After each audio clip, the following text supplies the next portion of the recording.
Hi, I'm Laurie Dobson, and this is Island Update. Today is December 4th, Thursday, 2020.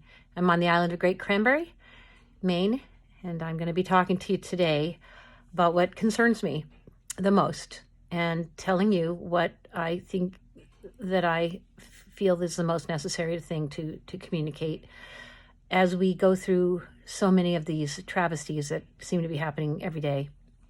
Sometimes time seems to speed up. There's been other times when we've had issues that we've addressed as a country. It seems like every news cycle. I remember around when Edward Snowden started coming out with his revelations. It just seemed like every day was a huge dose of something new to deal with. And what I'm feeling these days is these hard lockdown threats, and they know what that means to people. They know that people are facing eviction. Some people are aware of what that feels like, that don't have the security, that understand what these restrictions actually mean in terms of lifeblood and effort on their part, and whether they're able to make it, to survive. These are real concerns for people. These are not minor things. Especially when you see hypocrites that, for example, one of them talked about the need to go to a lockdown or to stay at home, and then he was saying it from Cabo, New Mexico, on a week-long vacation, or of course Gavin Newsom. And then you have another, him going off with all those people to that party for his friend, his birthday party for his friend, 12 people without masks. And yet he's saying to everybody, stay in your homes, don't have Thanksgiving, don't have Christmas. These are insane things to tell people. My concern is communication is a whole lot more important than we realize. It's our tool. It's our ability to keep ourselves from coming to body blows. It's the rule of law versus the rule of man. It's how we've become civilized. If you take that away from people, and you can take it away in many ways, it's not just wearing a mask that diminishes speech, although it's a huge impediment to speech, to hearing, to speech, to the ability to feel you can say something. When you have something on you that's been imposed on you, you are not free. You're wearing something that's a sign of your abdication from your own freedom. To be completely truthful with you, if I had the courage to walk around without a mask all the time and take my lumps, I would do it. Right now I'm still a gutless wonder because I don't follow my truth to the extent that I should. I should never put on a mask at all because I don't think that they're helping people. And the reason is not just that they're not hurting them, that I'm somehow implying that I mean to be helpful. I mean to help them feel safe around me and secure. I don't want to terrify people, but I believe that the terror is on the other side. The effort to push terror policies are on those who are trying to restrict our freedoms. By my refusal to accept a restriction on my freedom, I'm asserting my own value, my own importance, but not just mine, everyone's. So if I'm not wearing a mask, it's communicating to you that I value your freedom. Okay? And I think your freedom is essential. If you feel your safety is more important than your freedom, then by all means wear a mask or isolate yourself. Or, and I'll of course maintain a distance that I wouldn't maintain for anyone if there was an active, influenza. There are 30,000 coronaviruses out there, common colds, etc. So of course you're going to come up with positive tests, especially when you haven't defined what this is. And the PCR, the test that's out there now has been found to be flawed in 10 severe ways, according to one recent study. And then, of course, there are studies talking about effectiveness of masks. But what I'm getting at is that my big fear, concern for people is that without the ability to communicate, we will devolve into factions. We've always been able to talk, most always in this country, to find ways to resolve our differences. We've had to, because we've had to stop fighting eventually and find peace. We've had differences, but we've always managed at the end of the day to try to overcome them. There's these deadlocks in Congress, but a lot of that's just show.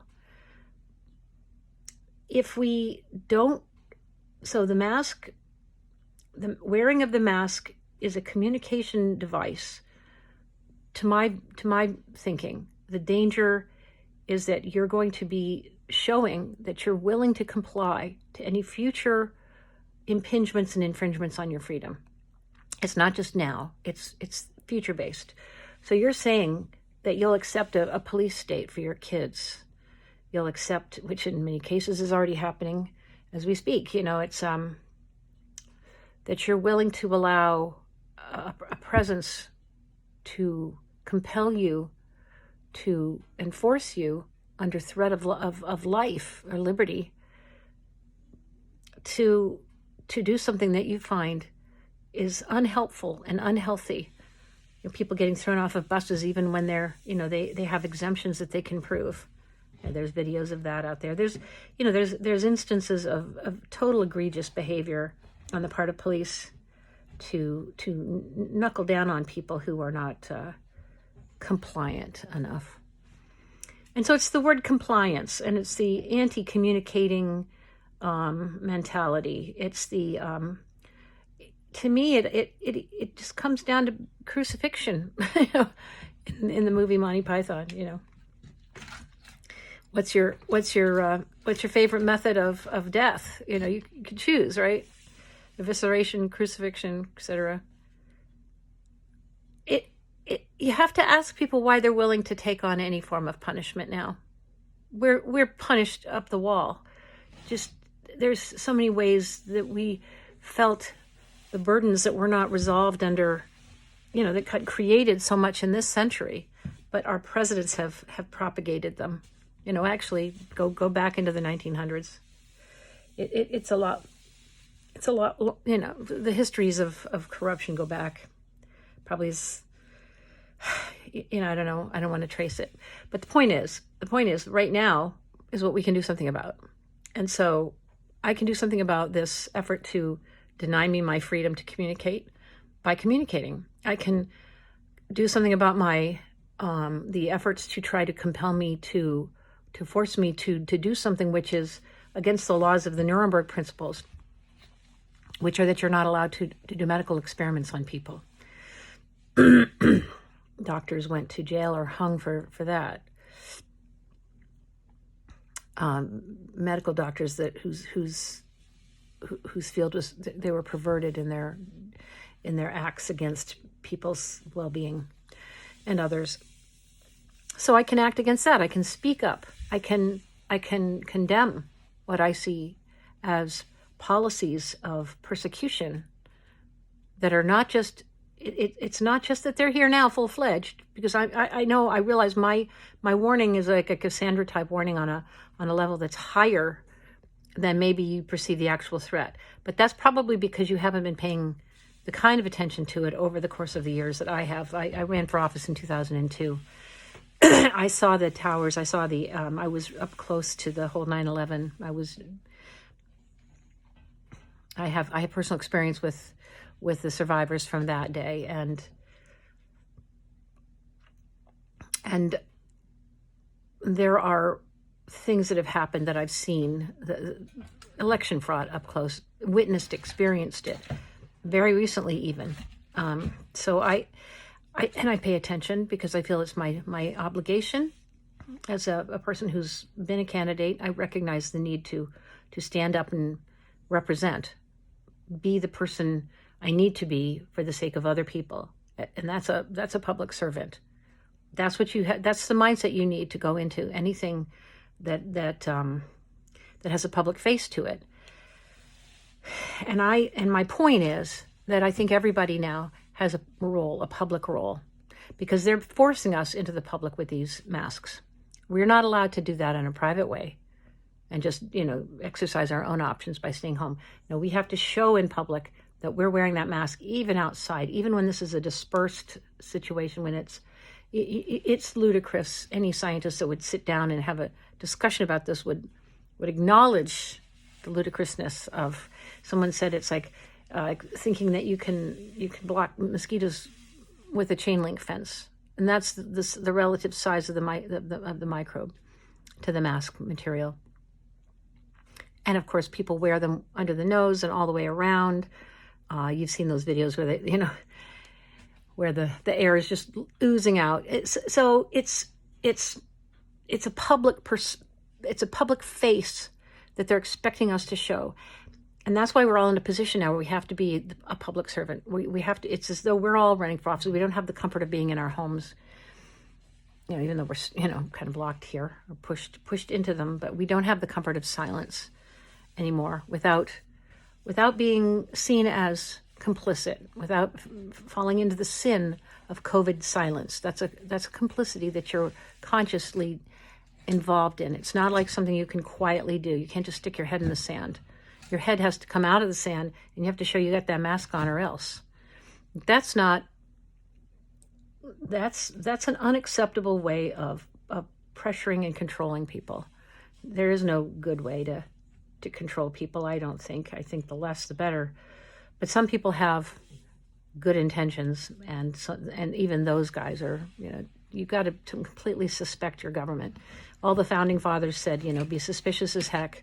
Don't trust the bankers. Don't let them have their hands on the, clutch the purse of the people. Everything that we could have done to safeguard our country, we're abandoning, we're chucking. Election integrity, any way of letting people have control over their lives. Citizens United, allowing people to be able to afford to run for office in a legitimate way, and other methods that we've been disempowered. The NDAA Authorization Act, where you've allowed no liability to tech giants, so they can do anything they want to. They can say anything they want to. Can we protest? No. Can we protest if anybody hits us with a vaccine that's a bad one? No. So since these people have immunity from prosecution, they have immunity from the law, they can apply their brutal standards on us. Those with power and control can do evils with that kind of power. And that's the kind of power you have to take away from people. You have to disempower their controls over you. And the way to do that is to say, I disagree. To speak up to those, particularly anybody in your life that you feel has a certain amount of control over you, because that's where you're not free. Look at any area of your life where there's somebody you're afraid to say something to. Journalists are classic for not showing us what that looks like. They're supposed to lead by showing us the difficult things that they say, to give us the courage to question our government as well. It's giving us a way to act, to find a way to legitimately question the policies that rule over us. That's something that's necessary to do. So I can do it here on a video. I can also do it with people when I'm questioned, if I have a mask on or not. And generally I do have a mask on when I'm expected to, but not when it's ridiculous, not outside, not when I'm, social distancing, et cetera, et cetera. But do I believe any of that stuff? No, I highly doubt most of it at this point, because I'm beginning to doubt the overall pandemic itself, and they still haven't isolated this thing. They still don't show it to us. They still don't talk about where it really came from and what it's made of. They don't talk about it, how the fact that they already have an antidote for it. Anything with a patent has an antidote. And this thing has a patent. And there's just so much horse swill around this whole thing. If we started talking, it would soon devolve into a recognition by the masses that we're being played. The only reason they have gotten this far is because we've been silent, and they have gotten away with it. We've been stunned into silence. It's like a stun gun. It's like a taser on us. So the COVID taser has shocked us, and the fear that's going to keep shocking us. But you got to get past that. You got to find a way to get past that. You have to have your own protection from persecution, from crucifixion, from evisceration, from the fear that you'll violate, you'll go against popular opinion, and somebody might see you that thinks less well of you for having questions. But so what? Disagree where you're truthfully disagreeing. Speak up where you must feel questions, so talk about them. Get the dialogue happening, get the debate going. If we can do that, it doesn't mean that we're starting from a point of view of truth, but we're allowing the discussions, we're allowing the debate, so we can hear presenting views, contradictory information. We can be respectful while this thing goes back and forth. As long as we just try to slam and slur and denigrate and divide, we're participating in the silencing, and that's going to hurt us for the long haul. It's going to hurt our kids. It's going to hurt our country, and it's a terrible way to live. So I recommend that you speak up. It's a good feeling. I've been doing it for a long time. I learned how. I had to learn how. It was a sink or swim for me. So speaking up is my personal salvation, but recognizing also that I am not God and I don't have all the answers. But together we can get a lot farther, and that's why I'm reaching out to you. And I hope that you'll connect with me in this effort to bring truth to light. And anyway, that's enough. Thank you. Have a good day.